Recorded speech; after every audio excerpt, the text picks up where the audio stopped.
बरदाघाट नाम का एक छोटा सा गांव था। यहाँ लोग बड़े सीधे साधे थे, लेकिन गांव में एक शख्स था जो अपनी गुस्सैल तबीयत और गाली गलौज के लिए कुख्यात था। उसका नाम था बंसी। बंसी से हर कोई दूर रहने की कोशिश करता, क्योंकि वो बात बात पर आग बबूला हो जाता और ऐसी ऐसी गालियां देता कि सुनने वाले के कान से धुआं निकल जाए। उसकी सबसे मशहूर गाली थी, तेरी मां चोट दूंगा साले। एक दिन गांव के चौपाल पर कुछ लोग बैठकर गप्पे मार रहे थे। तभी वहां से बंसी गुजर रहा था। चौपाल पर बैठे रामू, गोपाला और सुरेश हंसी मजाक कर रहे थे। गोपाला ने हल्की सी चुहलबाजी करते हुए कहा, अरे बंसी भाई, आज बड़े जल्दी घर लौट रहे हो, कहीं भाभी से डर के तो नहीं भाग रहे? बस इतना सुनना था कि बंसी का गुस्सा 7वें आसमान पर पहुंच गया। उसने चिल्लाते हुए कहा, अबे तेरी मां चोट दूंगा साले, भाभी का नाम लिया तो अगले जन्म में भी गांव में घुसने लायक नहीं बचेगा। गोपाला सकपक आ गया, लेकिन बंसी की आदत से वाकिफ लोग हंसने लगे। वो जानते थे कि बंसी की जुबान कड़वी है, पर दिल का बुरा नहीं है। बंसी की दुकान पर बवाल बंसी की गांव में एक छोटी सी परचून की दुकान थी। एक दिन वहां काल्लू आया और बोला, बंसी भैया, आधा किलो चीनी देना। बंसी ने चीनी तोलकर दे दी। कल्लू ने पैसे दिए और चल पड़ा।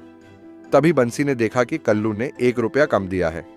उसने चिल्लाकर कहा, अबे ओ कंगाल, तेरी मां चोट दूंगा साले, 1 रुपया मारकर भाग रहा है। कल्लू डर के मारे वापस भागा और बोला, अरे भैया, गलती हो गई, लो 1 रुपया। बंसी की इस हरकत पर वहां खड़े बाकी लोग ठहाका मारकर हंसने लगे। गांव वालों को यह रोज की बात लगने लगी थी कि बंसी बिना गाली दिए किसी से बात नहीं करता। पंचायत में हंगामा। गांव में हर महीने पंचायत लगती थी, जहां लोग अपनी समस्याएं लेकर आते थे। इस बार पंचायत में लल्ली नाम की महिला आई, जो बंसी की पड़ोसन थी। उसने सरपंच से शिकायत की, सरपंच जी, बंसी रोज मेरे बगीचे से अमरूद तोड़ लेता है और ऊपर से गाली भी देता है। सरपंच ने बंसी से पूछा, बंसी, ये क्या मामला है?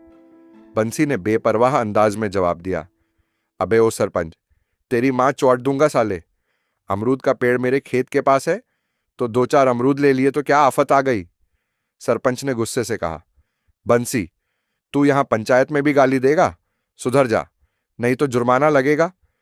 बंसी थोड़ा संभल गया, लेकिन मन ही मन बड़बड़ाता रहा, तेरी मां चौट दूंगा सरपंच साले। एक दिन गांव में बिजली का खंभा गिर गया, जिससे पूरी बिजली सप्लाई ठप हो गई।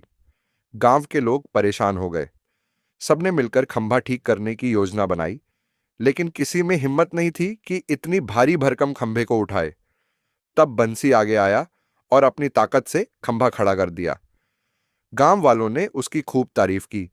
सरपंच ने कहा, बंसी, आज तूने साबित कर दिया कि तू गालीबाज भले हो, पर दिल का सच्चा है। बंसी ने हंसते हुए कहा, अबे ओ सरपंच, तेरी मां चोट दूंगा साले, तारीफ कर रहा है या ताना मार रहा है? सभी लोग हंसने लगे और बंसी की गालियों को प्यार समझकर अपनाने लगे। धीरे धीरे बंसी गांव का हीरो बन गया। उसकी गालियां अब किसी को बुरी नहीं लगती थीं, बल्कि लोग मजे लेने लगे।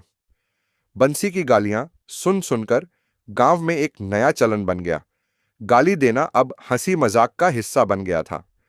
इस तरह बंसी का बवाल खत्म नहीं हुआ, बल्कि उसकी गालियों ने गांव में एक नई परंपरा शुरू कर दी। अब बंसी से हर कोई गाली सुनने के लिए तरसता था, क्योंकि उसकी गालियों में जो मस्ती थी, वो कहीं और नहीं मिलती थी।